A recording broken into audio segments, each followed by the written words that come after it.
some fail.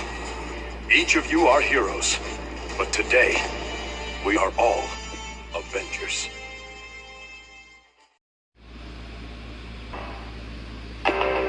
When Thor lost his mighty hammer Mjolnir in Thor Ragnarok, it was an upsetting moment not just to the Asgardian hero, but also many of his fans. But by the end of that film, it seemed as though the God of Thunder had finally moved past needing the weapon anyway. And yet, much of Thor's arc in Avengers Infinity War involves his search for a new hammer called Stormbreaker, which he says he needs in order to destroy the villain Thanos.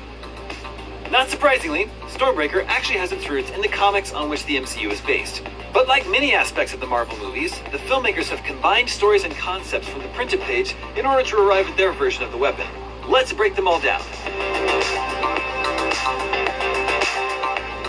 In Infinity War, Thor returns to the realm of Nidavellir, where he hopes the dwarves who created Mjolnir can forge a new hammer for him, capable of taking down the mad titan Thanos.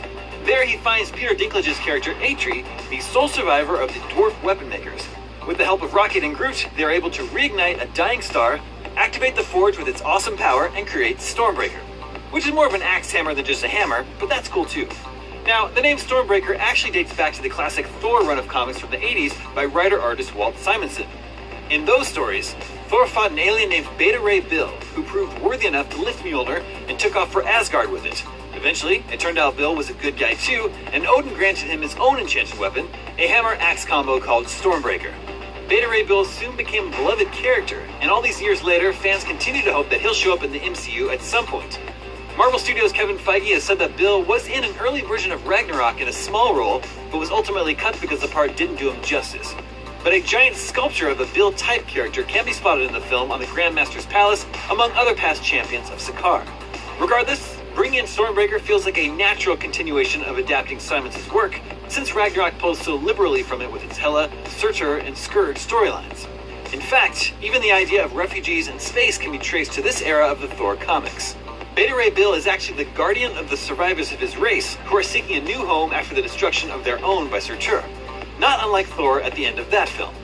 And yet, Thor's new hammer in Infinity War also draws inspiration from the Ultimate Universe of comics. This imprint, which ran from 2000 to 2015, essentially reinvented the many Marvel heroes with an eye to making the books more accessible to new readers. And that version of Thor utilized a hammer that looked similar to Beta Ray Bill's Stormbreaker, and which eventually found its way into the standard Marvel Comics universe. The movie version of Stormbreaker also takes a cue from more recent Marvel Comics, which saw Thor losing Mjolnir and taking on a replacement weapon called Jarnbjorn. This battle axe was Thor's weapon back in his early days before he had Mjolnir, and he returned to it when the hammer went to the new Thor, who happened to be the Odin son's on-again, off-again girlfriend, Jane Foster. But that's a whole other story. It's interesting that a big part of Thor's character evolution in Ragnarok involved him learning that his true power was within himself and he didn't need a weapon, only to have Infinity War say, yep, he needed a weapon after all. But the bottom line is, Thor just looks cooler with the weapon in his hand. So let's hope Stormbreaker sticks around for a while.